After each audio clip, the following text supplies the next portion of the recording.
대화가 길잖아요. 길다 해서 이제 길인 언어라고 얘기를 하는 거예요.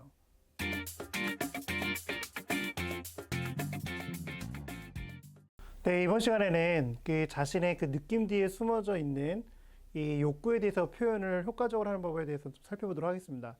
우리가 대화를 할 때 보게 되면 어떤 자기 부정을 하거나 다른 사람의 험담을 하거나 그리고 비판을 하거나 비난을 할 때 저 사람 왜 그러지라는 그런 생각을 혹시 해보신 경험이 혹시 있으신가요? 근데 사실은 이제 그런 부정적으로 표현하는 사람들의 어떤 느낌을 갖고 있는 사람들의 그 속마음은 사실 그러지 않는 경우가 상당히 많이 있죠. 무슨 얘기냐?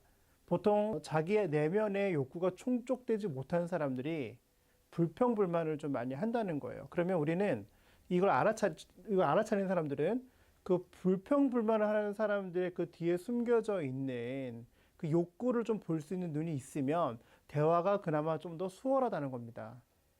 그 예를 들어서 네가 어제 저녁에 오지 않아 나 정말 실망했어.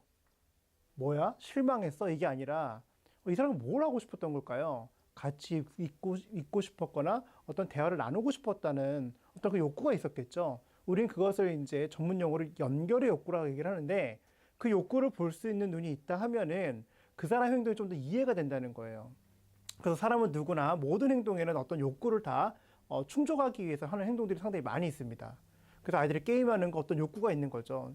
제가 아이들과 이제 대화를 하다 보면 게임을 많이 하는 친구를 얘기하다 보면은 무엇 때문에 게임을 많이 하게 됐는가, 그리고 또 무엇 때문에 또 언제부터 게임을 많이 하게 됐는가 봤더니 이 부모님이 맞벌이 하시는 거예요. 그러니까 아이들이 평상시에 학교 갔다 오면 집에 혼자 있다 보니까 누가 대화 나눌 사람도 없고, 그러니까 이게 소통을 하고 싶으니까 이제 디스코드라는 일을 들어가서 다른 친구들과 이제 소통하고 싶으니까 그 게임으로 이제 연결되는 거죠. 그래서 기본적으로 게임을 많이 하는 학생일수록 이 소통의 욕구가 상당히 강합니다. 연결의 욕구가.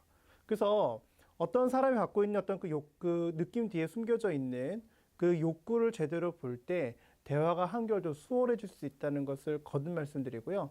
그래서 우리가 이제 보통 아이들을 훈육하거나 또 대인관계 봤을 때 어떤 이 사람의 어떤 행동이 마음에서 우러나는 행동인 건지 아니면 이 죄책감 때문에 어떤 의무적으로 하는 행동인지를 잘 구별할 수 있어야 돼요.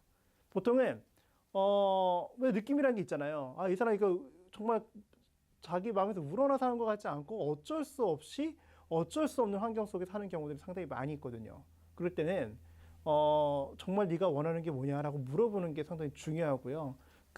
안 그러게 되면 나중에 이 충족되지 않는 상태에서, 욕구가 충족되지 않은 상태에서 어떤 하는 행동들은 결국은 트러블을 만들게 되더라고요. 그래서 명확하게 그 사람의 어떤 욕구를 가지고 있는지를 물어보고 거기에 따른 원인에 대해서 충분히 설명해 줄 때 이해가 좀 더 늘어나게 되는 거죠.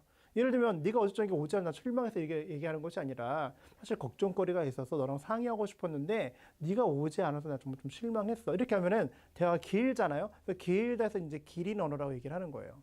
그래서 이렇게 얘기하면 원인을 얘기해 줬기 때문에 상당히 그 사람에 대한 이해도 높아지게 되죠. 이거는 아이들을 교육할 때도 마찬가지인데요.